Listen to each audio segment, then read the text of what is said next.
just a withering takedown of the Roe v. Wade precedent. Making it illegal without constraint.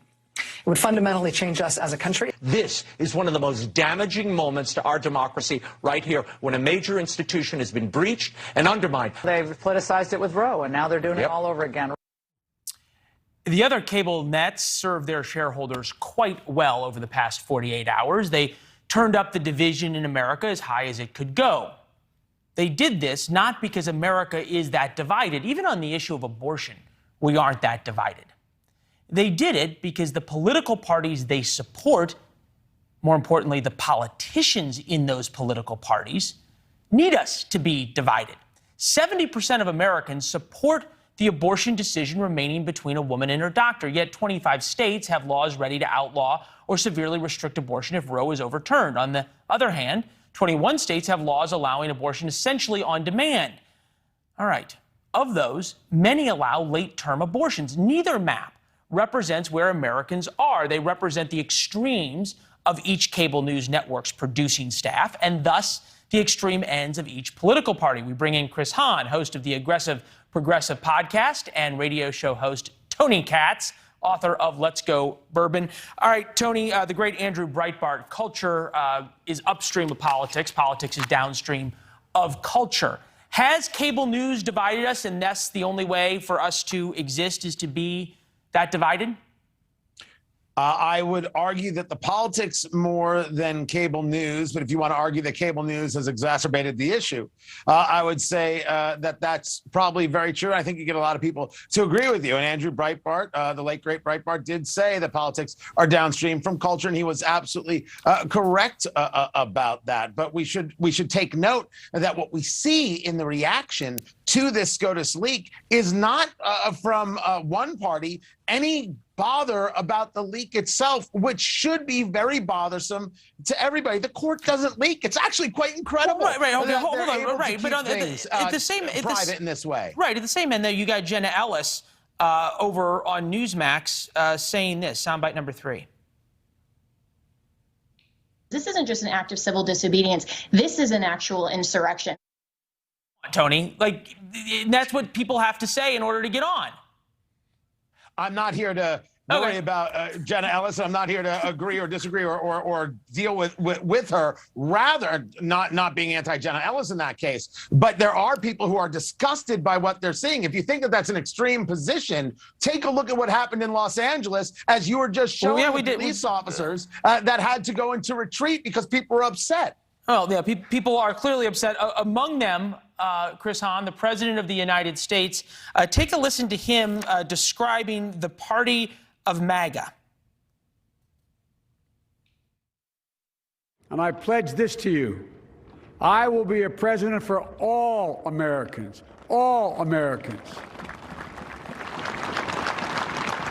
And I promise you, I will fight as hard for those. What are the next things that are going to be attacked?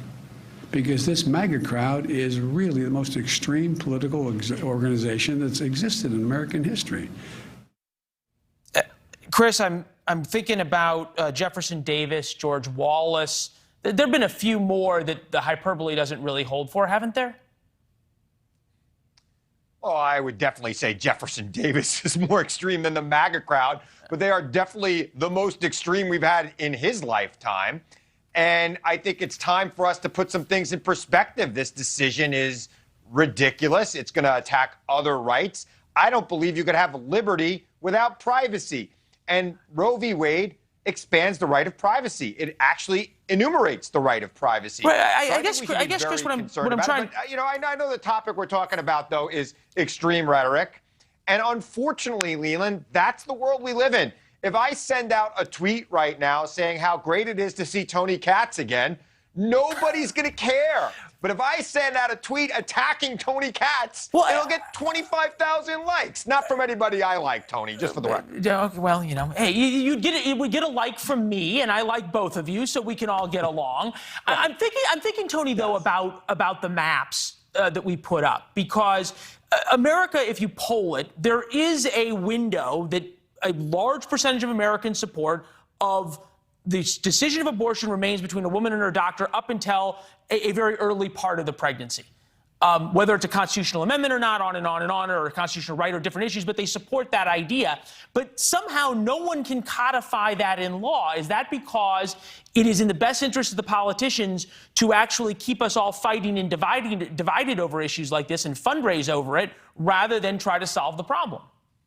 Well, so it's an interesting take, because I think there are some things worth fighting over and some things worth discussing over. It's just a question of how. The people in Los Angeles who want to attack cops, of course, they're wrong. The people who want to get violent about these things, a decision from the Supreme Court. I was disgusted by the decision of John Roberts to allow Obamacare to come into existence, all of a sudden deciding it was a tax, doing the job that the Obama administration simply could not do for itself. The court does indeed make these decisions. The divisions between us are sometimes actual, real, serious issues about how we see the world and how we see America. And the decision, and we don't have the final decision from Justice Alito or from the Supreme Court yet. Things can certainly change. It's okay to repeal. It's okay to rescind. It's okay to overturn precedent from the court. Right.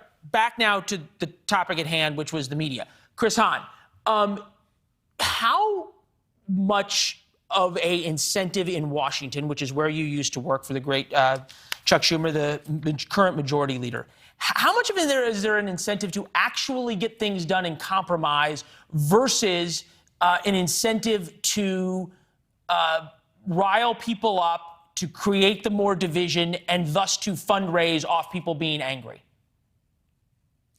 The reward is all on the rile people up side now, and that is the problem in America. That is a direct result of gerrymandered districts, which make primaries more important than general elections.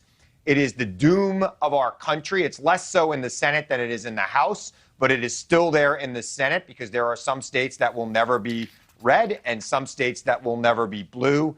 And there is an incentive to rile people up. Some new members of the House of Representatives decided that they weren't going to have legislative directors. They were going to put all of their money into their communications team because that's where the action has been for them, and that's where the reward has been. And unfortunately, Leland, they're not coming on shows like this where there's a back and forth. They're going to siloed shows like Tucker Carlson, who no longer has progressive guests on to fight back. It's all an echo chamber feeding a beast and a money-making machine. It's horrible. Tucker almost sounds reasonable when you think about Steve Bannon and some of the shows that J.D. Vance ended up on in Ohio. Tony, to you, this is Greg Gutfeld with an old friend of mine, Jessica Tarlov. Take a listen. I think the assumption that that the poor, helping the poor by giving them more abortions seems pretty gross to me. It's giving them options. Yes, of course. That's what we call it. Again, if you can't even have a discussion without making fun of the other side, how do you in any way expect to solve the problem? I'm a little bit lost in where you're coming from, because that does not sound to me like the end of civilization. No one's screaming, no one's yelling. It is clearly dismissive from Greg, but it's okay to be like, yeah, I don't think that that's a serious response to a serious issue. That is part of the conversation. I think part of our issue is we look to cable news to possibly solve a problem when that's often not what it is. If you take a look at this, being able to actually get a point out, there's a reason I love radio so much. You can really develop and build a point. When you have to do something for the soundbite crowd, all you can do is utilize a soundbite to get the people who already support you to support you. That's what confirmation bias and self-affirming selective is all about. That is a real issue. That is something that cable news, and we should say broadcast news as well, and newspapers have done a terrible job of in trying to superfeed one audience as opposed to care for everyone. Chris, I want to get to this, and it's an interesting question, something that Tony, I know, has talked about on the radio, because you and I have talked, Tony, a lot about regulating big tech, what they do and do not put up. This caught our eye from Twitter. Motherboard, which is a Vice News operation, put up a tweet about how to give yourself a self-induced abortion with a drug that is available from veterinary sources because it is used to treat ulcers in horses. This would be the question. It's interesting, I haven't seen Twitter ban any of that, like they banned ivermectin in horse dewormer, or any discussion of it. Yeah, I mean, I think that's dangerous, but, we got to get into the question about censorship and what should be banned and what should not be banned. it's bigger than just this tweet. There's a lot of things that are going out there on the internet, on Twitter, on other social media platforms that could be dangerous, if not deadly, if followed. Yeah, fair enough. Hey, gentlemen, thank you very much. But Tony, you know what? hold on. I have an idea of how to finish this. Tony, you're going to invite Chris and I on the radio show. I am? Yes. Or Chris is going to invite us on his podcast. One of the two. We got to run. I'm sending out the Or my text right radio now. show. Or my radio show. I don't ever promote the radio show on here because you're national, and my radio show is only on in 15 cities. All right. So we just say We're doing it. Podcast. It's everywhere. All right, gentlemen. All right. Good. And then we'll go on and drink bourbon with Tony. We'll see you guys soon. Thanks. Thanks for watching. Click the red subscribe button below so you can get more of NewsNation's fact-driven, unbiased coverage.